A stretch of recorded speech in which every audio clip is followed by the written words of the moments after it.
Hey, what are you doing? Sit down for a second, let me talk to you. Many of you know that I'm an actor. I'm also an acting teacher, a professor at the university. I also have private students that I mentor and coach.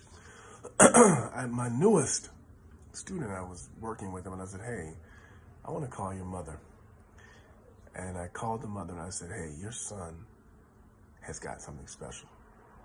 Your son is, and she immediately started going, oh, he all right. That boy ain't nothing. He's silly, isn't he? I said, why are you saying that? In front of a stranger, in front of someone that could potentially change his life. But most importantly, why are you saying that in front of him? She said, oh no, I love my son. I said, I know you love your son. I said, but that is a learned behavior that we have to undo. See, years ago, when it wasn't safe to speak life into our children, because if master came down and said, hey, your son is getting big and strong, you might disagree to protect him, right? No, he ain't nothing. That boy, he sit up and he just is lazy. That was a means of protecting your son from the gaze of someone who might have other plans for him. We don't have to do that anymore. We can speak life. We can confirm, we can affirm their gifts and talents.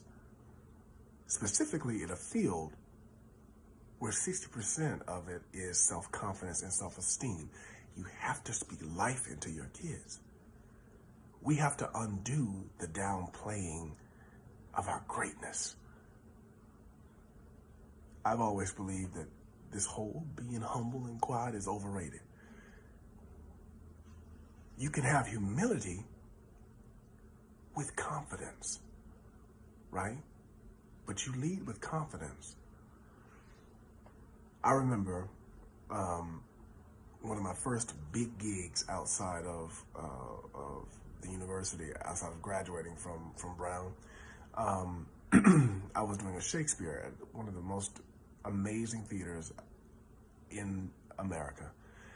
I was playing a lead, and at the end of the show, the crowd jumped up, and I looked out, and I saw my mom and dad sitting beautifully in the front seat, just clapping.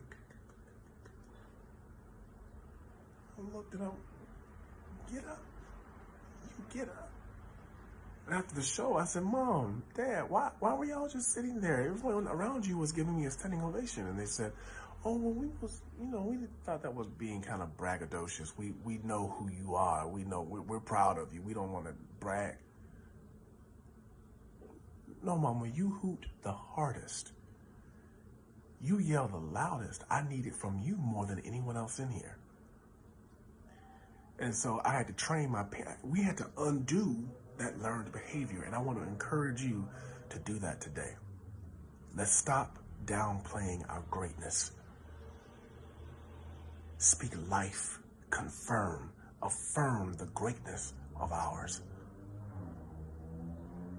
If you don't, you're leaving it up to someone else in the street to do it, who might not have your child's best intentions in mind. Okay? We gotta fix this.